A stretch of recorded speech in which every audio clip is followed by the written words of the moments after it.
عليكم ورحمة الله وبركاته.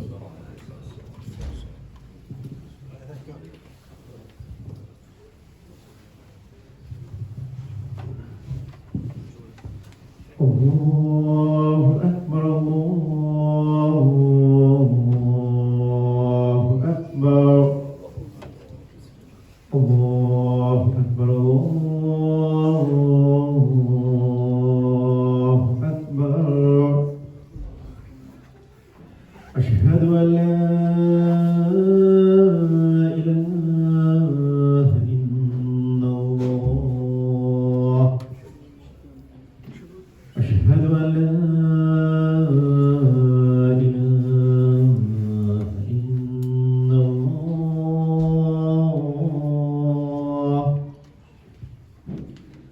أشهد أن محمدا رسول الله أشهد أن محمدا رسول الله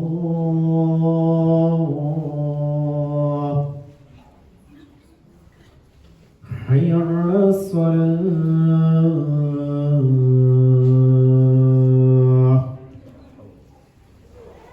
حي على الصلاة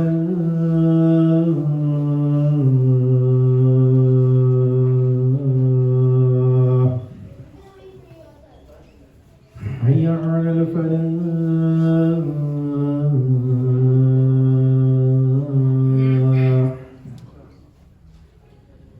حي على الفلاح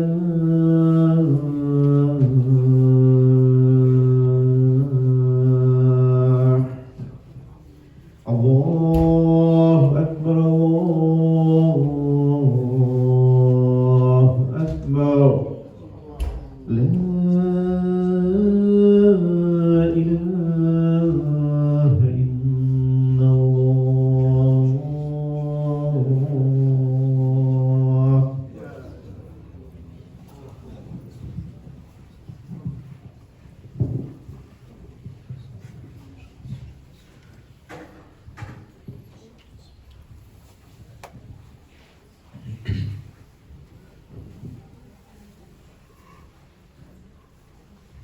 إن الحمد لله نحمده ونستعينه ونستغفره ونعوذ بالله من شرور أنفسنا ومن سيئات أعمالنا. من يهد الله فلا مضل له ومن يضلل فلا هادي له. وأشهد أن لا إله إلا الله وحده لا شريك له وأشهد أن محمدا عبده ورسوله صلى الله عليه وسلم. يا أيها الناس اتقوا ربكم الذي خلقكم من نفس واحدة وخلق منها زوجها وبث منهما رجالا كثيرا ونساء واتقوا الله الذي تساءلون به والأرحام إن الله كان عليكم رقيبا. Indeed, all thanks is to Allah. We seek refuge in Him and we seek His forgiveness. We seek refuge in Allah from the evil of our own selves and the evil of our actions. For indeed, whoever Allah has guided, no one can misguide. And whoever Allah misguides, no one can guide. And I stand before you and I bear witness that there is no deity, there is no ilah, there is no God except Allah Azza wa Jal. And I stand before you and I bear witness that the Prophet Muhammad Sallallahu Alaihi Wasallam is the last and final messenger and the seal of all prophethood. My dear brothers and sisters, be God conscious of a Lord who created you from one soul. And from that soul, many men and many women, and fear Allah from whom you ask one another. Indeed, Allah is ever over you, an observer and a watcher. Allah tells us, بعد أعوذ بالله من الشيطان الرجيم, لقد كان في يوسف وإخوته آيات للسائلين.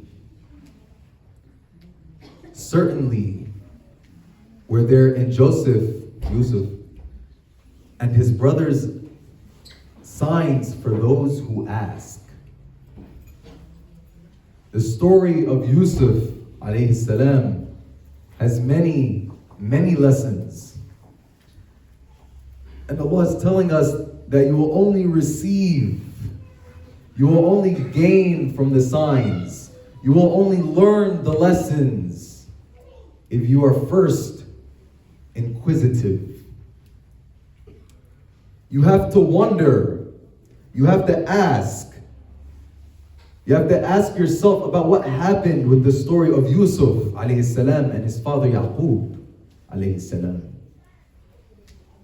And although I don't have a lot of time to talk to you about the whole story, I want to look at specific pinpoint moments across Yusuf alayhi salam's timeline. And I want to start at the very beginning of the story of young Yusuf alayhi salam, when he tells his father Yaqub alayhi salam of the dream that he had. A dream of 11 stars, the sun and the moon bowing to him. And upon telling his father Yaqub alayhi salam of this dream that he had, Yaqub replies alayhi salam, وَكَذَلِكَ يَجْتَبِيكَ رَبُّكَ وَيُعَلِّمُكَ مِنْ تَأْوِيلِ الْأَحَادِيثِ وَيُتِمُّ نِعْمَتَهُ عَلَيْكَ وَعَلَى يَعْقُوبَ وعلى آل يعقوب كما أتمها على أبويك من قبل إبراهيم وإسحاق إن ربك عليم حكيم.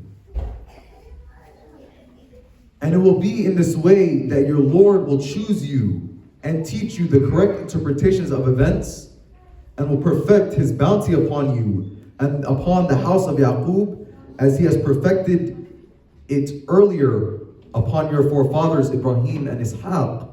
Surely your Lord is all-knowing, all-wise, Alim, Hakim.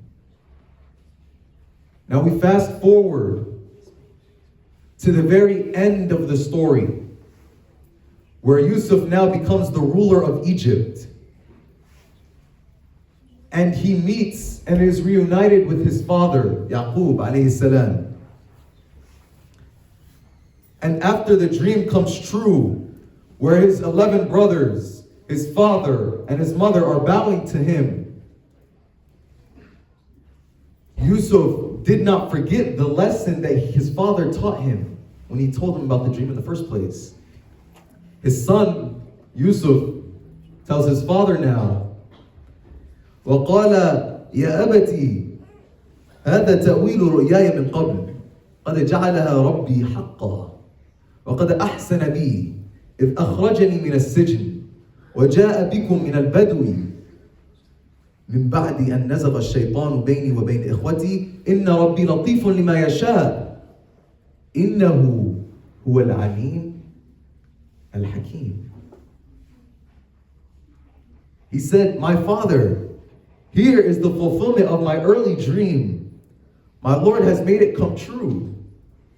He favored me when he released me from prison and brought you from the countryside after Shaitan caused a rift between me and my brothers. Surely, my Lord does what he wills in a subtle way. He is all-knowing, Al-Alim, Al-Hakim, all-wise. The same wording. Yusuf uses the same wording that his father taught him. The same lesson he did not forget.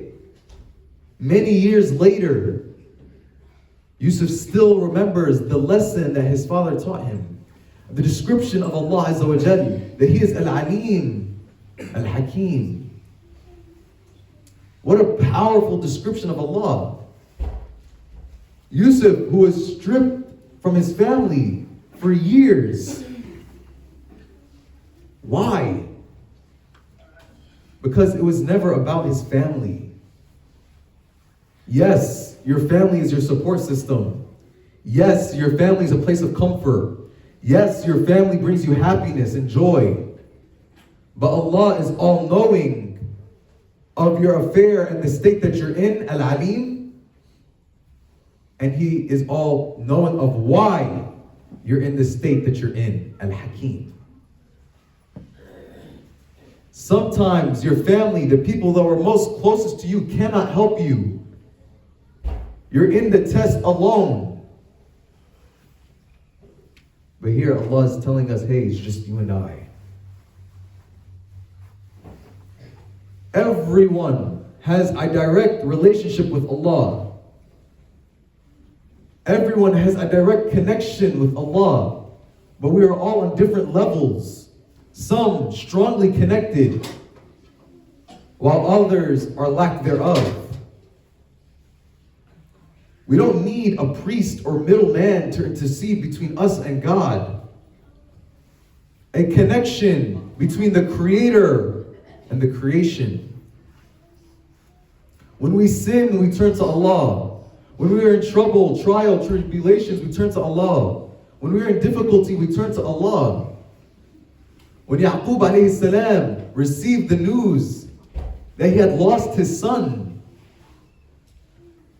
he replied in such a wise way. He said, قَالَ إِنَّمَا أَشْكُ بَثِّي وَحُزْنِي إِلَى اللَّهِ وَأَعْلَمُ مِنَ اللَّهِ مَا لَا تَعْلَمُونَ.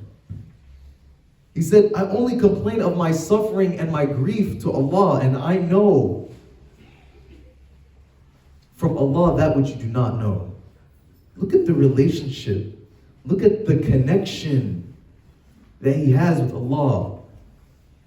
The moment he receives the bad news, the moment he receives a struggle, he turns to Allah. I want to step aside and tell you about a story I heard from a brother who was telling me about his wife, who had just wakened him up in the middle of the night.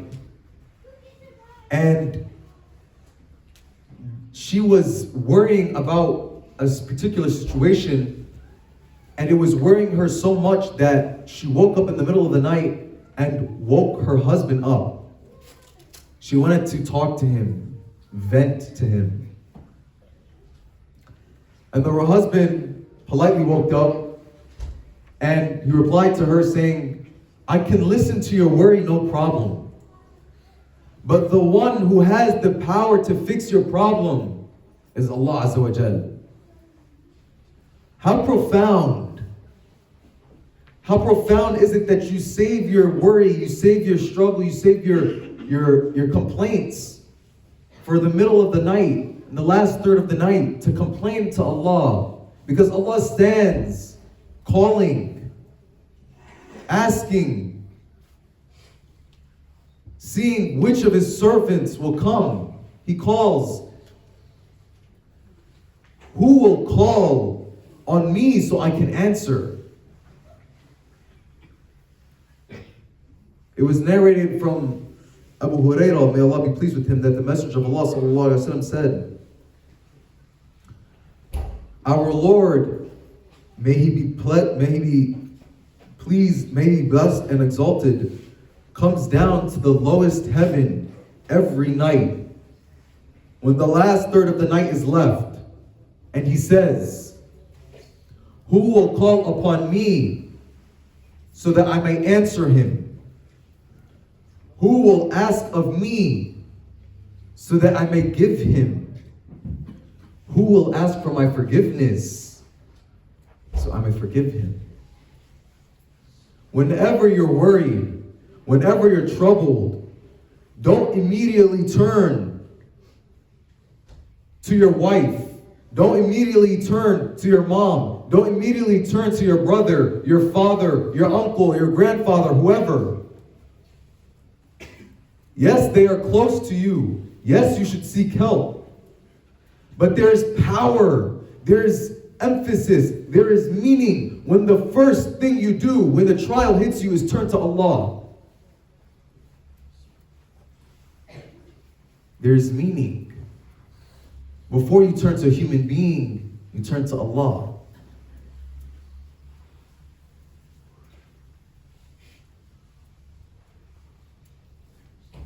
before you turn to any creation, whether it be a human or an angel, you turn to Allah. And you may be asking me, what do I mean by turn to an angel? Well, let us look at the story of Ibrahim alayhi salam. After he destroyed the idols of his people, and his people found out that it was Ibrahim alayhi salam who destroyed their idols.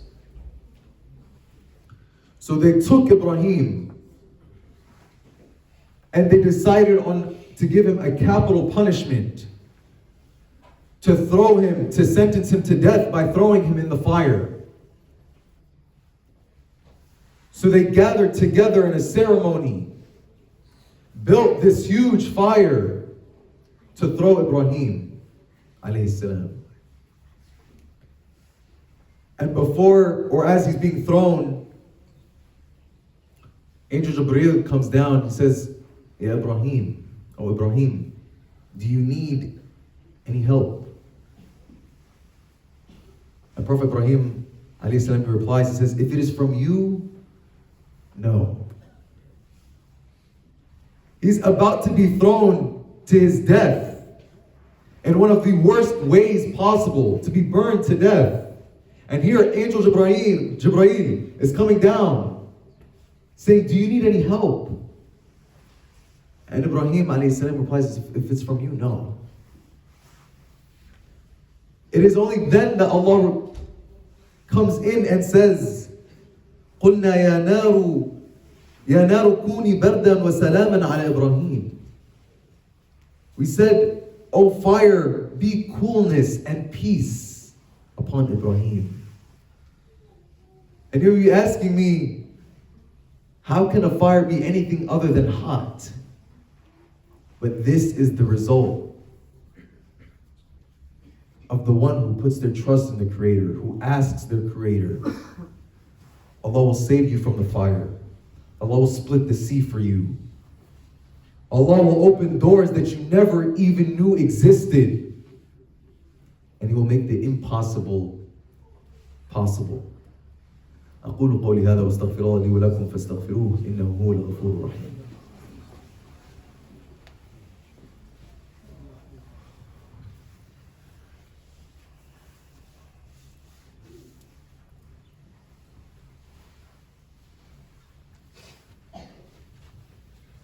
Bismillah, wassalatu wassalam ala Rasulillah sallallahu alayhi wa sallam. Just a couple of quick announcements, inshallah. Ramadan is coming. Allahumma balighna Ramadan. And if you would like to donate or be part of the iftar sponsorship, we now accept donations online. So you can sponsor the masjid and the iftars online to help feed the community. We are also looking for female and male volunteers to come in about an hour before iftar to help prep and set up for the iftars, inshallah. For more information, you can contact Brother Ali. And today, our youth group is stepping in and helping the community with their bake sale and lemonade stand outside of the masjid after the second Jummah, inshallah. So if you'd like to help support the community and encourage the youth, our future ummah, then inshallah, buy something and donate. Jazakallah khairan. Lastly, ICF is looking for educators, both male and female, to help with the summer camp during the weekdays in summer. If you know anyone or you'd like to participate yourself, then you can contact Brother Zakirullah. Inshallah, jazakumullahu khairan. My dear brothers and sisters, the reality is that no one can help you. No one can get you out of the situation that you're in without Allah. And when you have the mindset of just you and I, between yourself and Allah, there stems a deeper love, a deeper interaction between you and the Creator, Allah Azza wa Jalla. كما قال رسول الله صلى الله عليه وسلم قال من أحب لقاء الله أحب الله لقاءه ومن كره لقاء الله كره الله لقاءه. It's a powerful hadith. It's narrated by Abu Musa that the Prophet Muhammad ﷺ said, whoever loves to meet Allah, Allah loves to meet him. And whoever hates to meet Allah, Allah hates to meet him.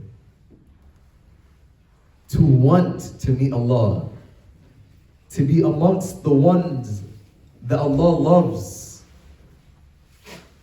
And then the question comes up, how do we be amongst the ones who Allah loves? And Allah tells us in Hadith Qudsi, وَلَا يَزَالُ عَبْدِي يَتَقَرَّبُ إِلَيَّ بِالنَّوَافِلِ حَتَّى أُحِبَّهُ. That, and my servant continues to draw near to me with voluntary deeds until I love him. It's unfortunate to see that now in today's age, when you try to encourage someone to do good, when you try to encourage someone to do extra good deeds, fast Monday and Thursday, they reply something along the lines of, brother, it's just sunnah. It's not an obligation. And while that may be true, how ironic is it that the Sahaba and the Tabi'een would strive to do extra good deeds because it was sunnah, whereas today, in today's day and age, we don't do good deeds, we don't do the extra good deeds because it is sunnah. It was reported by Muslim from Abu Hurairah that the Prophet Muhammad ﷺ said, Allah the Almighty and Majestic said, every religious act performed by son of Adam is for him, except fasting. It is only done for my sake, and I will give the reward for it. Allah is holding himself accountable for the reward of the fasting person. My dear brothers and sisters, Ramadan is coming. Whether you're ready for it or not, it's coming. And the Prophet Muhammad ﷺ would prepare himself for Ramadan.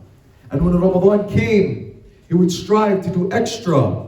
He would strive to do extra good deeds, extra voluntary act. He would give more. He would pray more. Trying to please Allah. Trying to get closer to Allah. Because Allah tells us in another Hadith Qudsi, وَمَنْ تَقَرَّبَ مِنِّي شِبْرًا تَقَرَّبْتُ مِنْهُ ذِرَاعًا وَمَنْ تَقَرَّبَ مِنِّي ذِرَاعًا تَقَرَّبْتُ مِنْهُ بَاعًا وَمَنْ أَتَانِي يَمْشِي أَتَيْتُهُ هَرْوَلًا. Whoever draws close to me by the length of a hand, I draw to him closer by the length of an arm. And whoever draws close to me by the length of an arm, I will draw close to him by the length of a fathom. And whoever comes to me walking, I will come to him running. Allahu Akbar. This is how much Allah loves us. This is how much Allah cares for us. When you strive to get closer to Allah through the extra deeds, you go beyond the bare minimum, Allah will love you and Allah cares for you. He loves you more than your mother loves you. How profound. And so in summary, to conclude my khutbah, إِذَا أَصَبْتَ بِمُصِيبَةٍ, if a trial or tribulation afflicts you or hits you, before you turn to any human being, turn to Allah. Seek help from Him first. When you look forward to meeting Allah, Allah will look forward to meeting you. So look forward to meeting Allah. And if you want Allah to increase His love for you, then increase yourself in the worship and the sunnah of Rasulullah sallallahu alaihi wasallam, even if it's not obligatory. And finally, I'll end with the last verse of Surah Al-Kahf. When Allah tells us, بعد أعوذ بالله من الشيطان الرجيم, فمن كان يرجو لقاء ربه فليعمل عملا صالحا ولا يشرك بعبادة ربه أحدا. So whoever hopes for the meeting with their Lord, let them do good righteous deeds and associate none in worship with Him. We ask Allah subhanahu wa ta'ala to make us amongst the one who He loves. Allahumma ballighna Ramadan. Allahumma ballighna Ramadan. Allahumma ballighna Ramadan. عباد الله إن الله يأمر بالعدل والإحسان وإيتاء ذي القربى وينهى عن الفحشاء والمنكر والبغي يعظكم لعلكم تذكرون فاذكروا الله العظيم يذكركم واشكروه يزدكم واستغفروه يغفر لكم واتقوه يجعل لكم من أمركم مخرجا وأقم الصلاة.